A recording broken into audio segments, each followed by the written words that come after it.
Chapter 6, Miles to Go, 39. The bus rumbled to a stop in a gravel parking lot just off the road. "Elb," the driver announced, through hissy static over the speakers. 5-minute smoke break. The door at the front creaked open and the driver and a couple of other people got out and lit cigarettes. It was raining. Clouds covered the world from one edge of the sky to the other, and they were so dark gray that they were almost black. Wind pushed and pulled at the trees. Shelby was still asleep against my shoulder, but this was my stop, mine and Beau's. The last few miles, while she was sleeping, I'd written her a little note. It was in 3 lines of 5 syllables, then 7, then 5. It was mostly about being mad. Well, about not being mad. I slipped it into her hand. She licked her lips, and her fingers closed around it, and her head rolled back against the seat off my shoulder. I stood up, grabbed the handles of Beau's duffel, and slid past her and out into the aisle. Her brother was sitting, looking out the window. Muffled sounds of angry music seeped out from his earphones. I reached over and yanked the closest one out of his ear. His gaze snapped over to me. "Pay attention to her, you stupid jerk," I said. His mouth opened in an O of surprise. I walked off the bus. The town of Elb wasn't much. A curve in the 2-lane highway, some wet-looking houses, a crummy motel next to a gas station. An old train car off the tracks had been turned into a restaurant. My stomach was back and forth between starving and pukey. I had to try and eat. Rain drizzled around me, poking at the puddles in the gravel. My head was a broken drum that was still getting pounded with a mallet. I kept one eye closed. My head hurt so bad. While Beau ran into the shadows of the trees, sniffing and going to the bathroom, I fished the pills out of my coat pocket. The bottle rattled in my hand, promising me a break for my headache, but I knew the pills would make me sick again. Another meal lost down the toilet, and I needed to eat.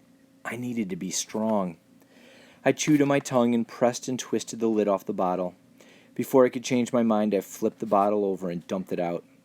The round little white pills dropped like hard, heavy snowflakes. They almost glowed. They were so bright in the dark world of the parking lot.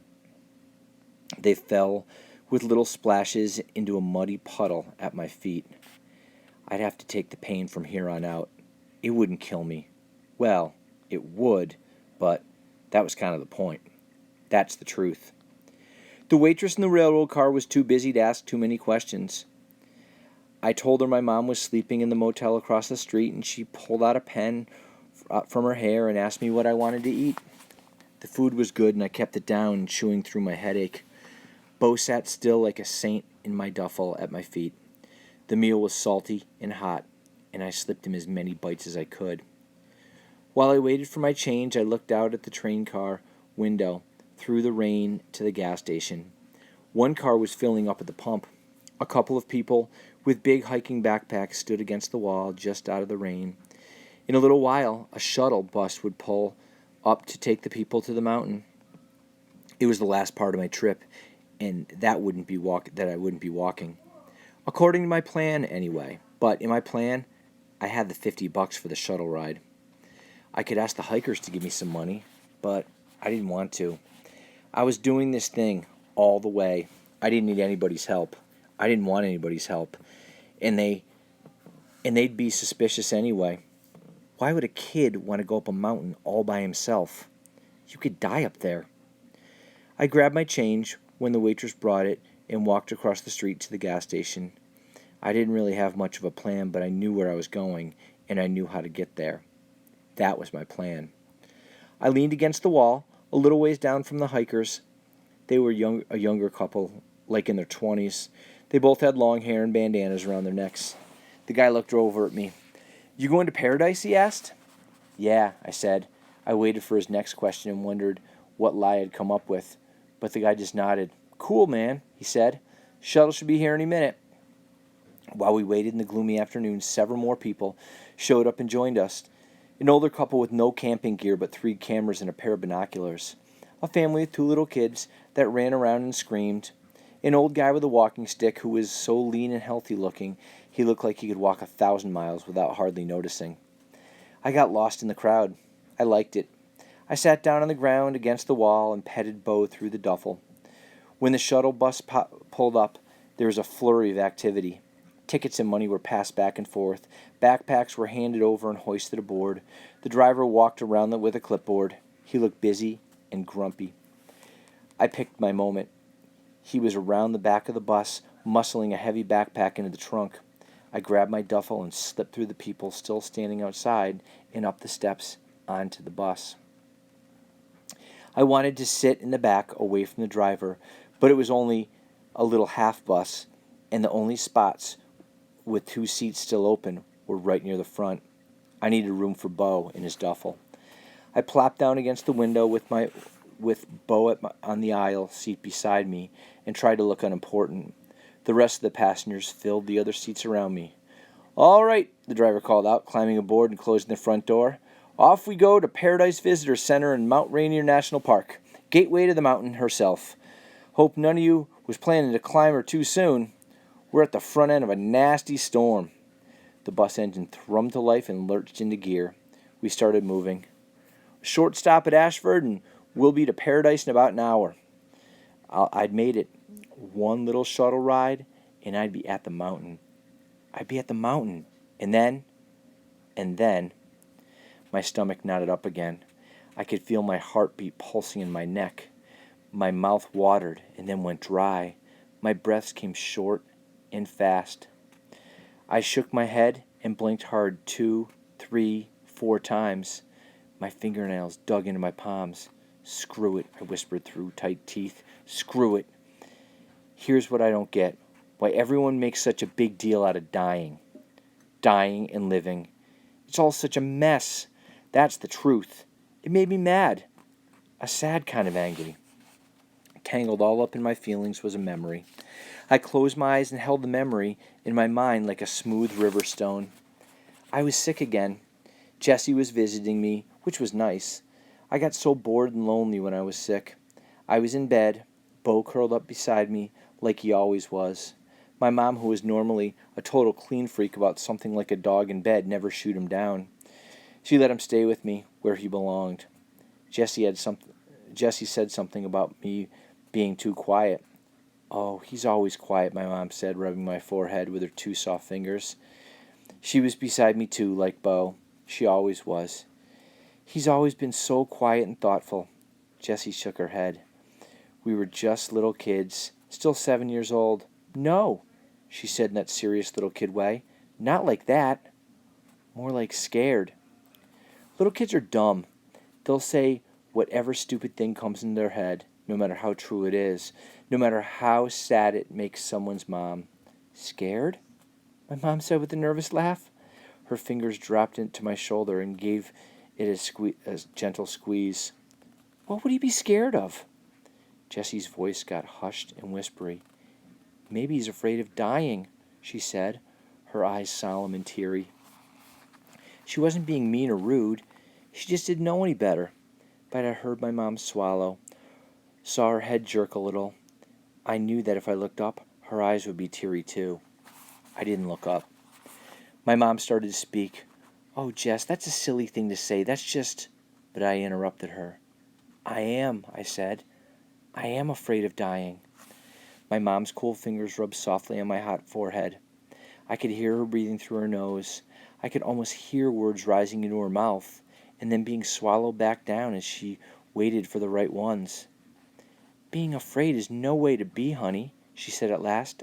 I know it's hard, baby, but there's no use in being afraid." Her eyes dropped down to Bo in my lap, his ribs rising and falling in his sleep. "Look at Bo," she said. "Do you think he'd ever let anything happen to you? Do you think he'd ever let you be by yourself or fight something alone?" "No," I answered in my hoarse voice. "He wouldn't. He's the best, but dogs die." There was another silence. My fears and sadness were all knotted up inside me. "Yes," my mom responded after a moment. "Dogs die, but dogs live too. Right up until they die, they live. They live brave and beautiful lives. They protect their families and they love us and make our lives a little brighter. And they don't waste time being afraid of tomorrow. Look at him now. Honey, all three of us looked down at the dog sleeping beside his sick boy. I scratched him behind his sleeping ears. He's not afraid of anything, she continued. Not worrying about anything, just living his life for now. Just happy being here now with you. He's a good dog. He was a good dog. I reached down and patted him, lying in a duffel on a bus next to his sick boy. Now it was my turn to live a brave and beautiful life, my turn to live right up until I died. But I couldn't get my own words out of my head. Dogs die. I was so deep in my memory that I hardly noticed the bus pull over in front of a little hotel and a cafe by the side of the road. Ashford, folks, drivers called out, opening the bus door and killing the engine. Couple of minutes here. Some more folks getting on. I let my head fall back against the seat to wait. I was tired. I was tired, down into the center of my bones. But before my eyes could drop shut, the driver turned and looked right at me and growled through his teeth. I know what you're doing, kid. Get off my bus. Now. Chapter 6.5. A new evening came, but with it, the same questions. What should a friend do? Jessie sat at the table and poked at her food getting cold on her plate. She had no appetite. Her mind and her heart were too full of the last 2 days. It all hung on her, she knew. On the secret she held, the secret no one knew she was holding. It was a heavy secret. It weighed on her heart like a stone. Mark's last wish, whether or not it came true, depended on whether or not she told. She knew how torn up his parents were. She knew how miserable their last 24 hours had been. She knew how sad and scared and desperate they were. They just wanted their sick son back. Whether or not they got him back depended on whether or not she told. It was all on her. Her heart shook, holding the secret's heavy weight. She was going to keep holding it, she decided sometime in the middle of the dark afternoon. It was a hard thing for her heart to hold, but her best friend's heart was bearing something far heavier, she knew, and it ought to be his choice. It ought to be his choice. Hey, mi amor, her mom said, breaking the silence. ¿Cómo estás? You okay? Sí, Jessie shrugged. I'm fine, Mama. Her mom reached across the table and squeezed Jess's arm. Don't worry, sweetie, they'll find him. Jessie's eyes dropped down. Yeah, she said. Her mom pulled her hand back and took a bite of food. Why do you think he ran away? Seems like a terrible thing to do to his parents after everything they've been through. Without thinking, Jessie blurted out her answer. Maybe it was because she was tired. Maybe it was because she didn't want her mom to say bad things about her friend. Not then. Or maybe it was because her heart couldn't hold on to the weight of 2 terrible secrets. Because he's dying, she said, her voice flat, eyes still on her plate. Her mom stopped chewing with her mouth half open. Kay? What do you mean? She asked through a mouthful of food. Jessie felt her eyes fill with tears, but she blinked them back, pushed them back down inside of her to keep her secret warm. I mean, the cancer's back, she answered, her voice almost sounding mean. They found out last week after the tests. Her mom swallowed slowly and set her fork down. Oh, she said. Then again, oh. She cleared her throat. But that doesn't mean he's dying, mija. So his cancer's back. He's beat it before. Mark's always been a fighter. You know that. Jessie dropped her fork to her plate with a clatter. She shook her head and sniffled. But he was supposed to be better, and he's not. He was going to have to go back for another round of treatment tomorrow. Jessie finally looked up into her mom's wide eyes. And he was just feeling good again. His hair was just starting to grow back, and now the cancer's back, and he has to start all over again. Jessie shrugged and bit her lip. And so we left. There was silence. A clock ticked somewhere in the house, counting down life's moments. Jess picked up her fork and brought a bite of food to her mouth. She didn't want to say any more. She was afraid that once she started talking, she wouldn't stop until it came out. Then her mom asked her the question she dreaded. "Where do you think he went?" Jess swallowed. Her heart held tight as it could, to the secret, held tight so it wouldn't slip from her heart and out of her mouth. "I don't know." Her voice was quiet and thin because of the secret her heart struggled to hold. It was so heavy. Her heart's fingers slipped a bit, but held on, shaking.